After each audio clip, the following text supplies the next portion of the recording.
السلام عليكم ورحمة الله وبركاته. ازيكم عاملين ايه؟ يا رب تكونوا بألف خير. اهلا وسهلا بكم في قناة يوميات جو. وبإذن الله بقى كده هعمل معاكم النهاردة، هنطبخ كوسة كده مع بعض بإذن الله. وصفة جميلة وخفيفة، وطبعا الكوسة صحية جدا، واعملها بطريقة تعجبكم بإذن الله. تابعوا معايا الفيديو عشان تعرفوا الطريقة.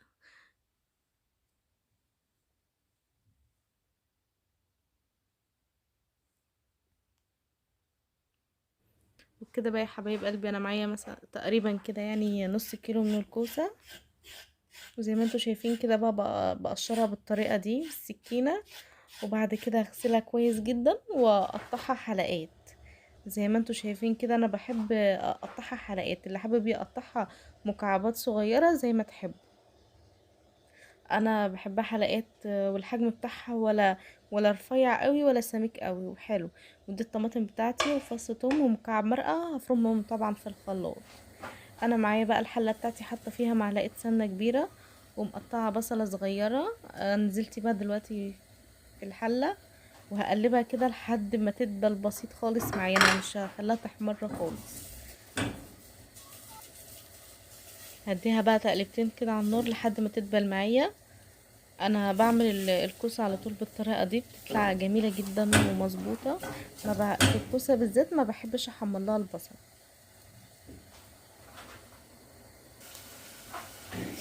كده خلاص البصله بتاعتي دبلت معايا. هنزل بقى بالكوسه بتاعتي، ما خدتش لون ولا اي حاجه خالص، هي يا دوبك بس دبلت.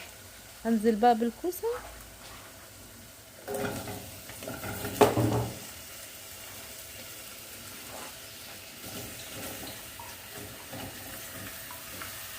وهديها تقلبتين على النار كده مع البصله. انا بحب انزل بالكوسه قبل عصير الطماطم، بديها تشويحه كده مع البصله، بتخلي طعم الكوسه جميل جدا. وفي بقى مكون بحطه بقى، ده اللي بيخليني بجد اكل الكوسه، يعني بيخلي الطبيخ طعمه جميل جدا.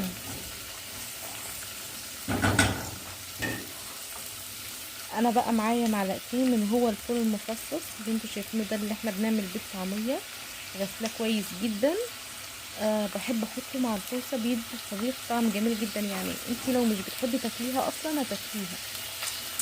انا غسلهم كويس وهنزل بيهم على الكوسه برضه، اديهم تقليبتين وبعدين انزل بعصير الطماطم.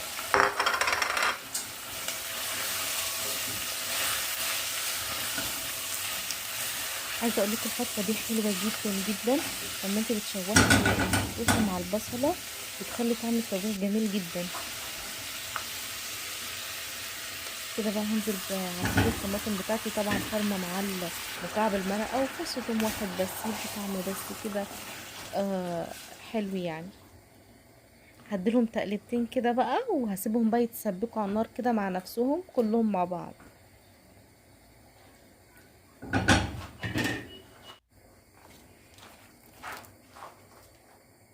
وهنزل بقى بالتوابل بتاعتي، معلش يعني هنزل بالملح،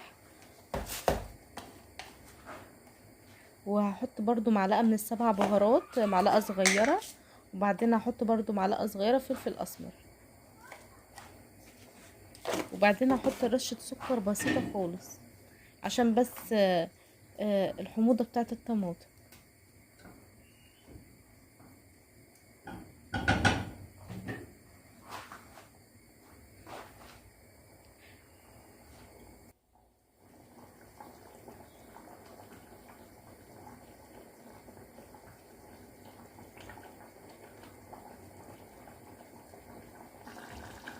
وبكده بقى الكوسه بتاعتي اتسبكت خالص.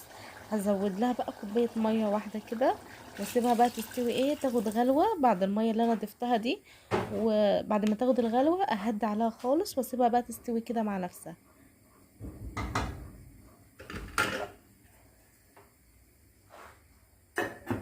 كده اغطيها بقى عشان تاخد الغلوه، وبعدين اهدي عليها.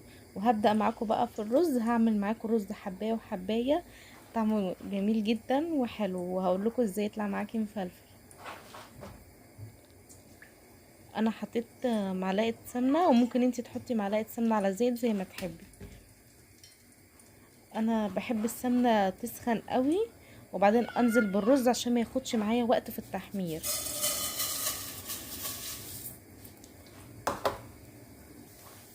شايفين اول ما نزلت بالرز بيبدأ ياخد لون على طول عشان السمنة سخنة.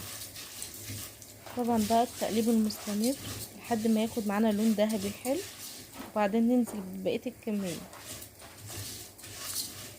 في ناس بتحب تعمل شوية الرز الاولانيين اللي هم بيتحمروا صغيرين الاول، وبعدين هتضيف باقي الكمية اكتر. وفي ناس بتحب تعمل كمية متساوية، دي على حسب حريتك براحتك. انا كده الرز بتاعي احمر كويس جدا، بقى لونه ذهبي جميل. وطبعا مسخنه له ميه زي ما انتم عارفين، عشان بحب اسوي الرز بتاعي بميه سخنه عشان ما ياخدش وقت. كده بقى ضفت بقيه الكميه بتاعه الرز، اديله تشويحه حلوه برضو، وبعدين انزل بالميه بتاعتي والملح.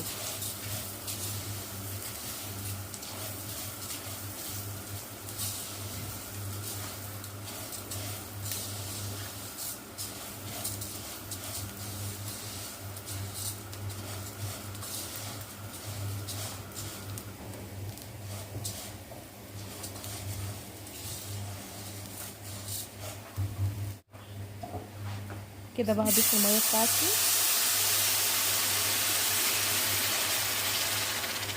كده ما بياخدش معاكي وقت لما بتضيفي له الميه السخنه.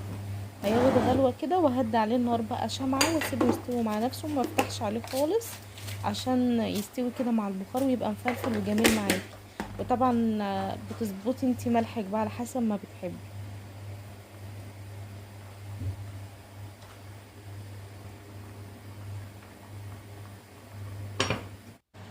وبكده بقى الكوسه بتاعتي استوت خالص، بقت جاهزه. هقفل عليها. والرز بتاعي برضو ما شاء الله بقى جاهز، استوى جدا وبقى مفلفل وجميل معانا.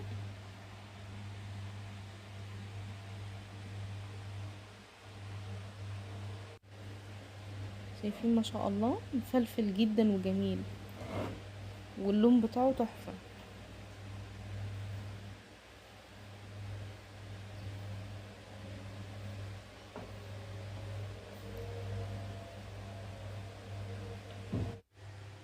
وبقى ده الشكل النهائي بتاعنا. شايفين ما شاء الله الطبخ الكوسة بتاعنا بعد ما استوى جميل ازاي. عايزة اقول لكم الاكلة دي حلوة جدا واقتصادية وجميلة، وفي نفس الوقت مغذية جدا.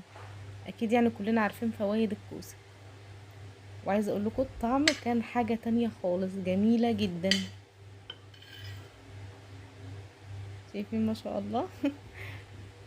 يا رب يكون بقى الفيديو بتاعي عجبكم. متنسونيش في اللايك والاشتراك في القناة، وفعلوا زر الجرس عشان يوصلكوا كل جديد. دمتم سالمين.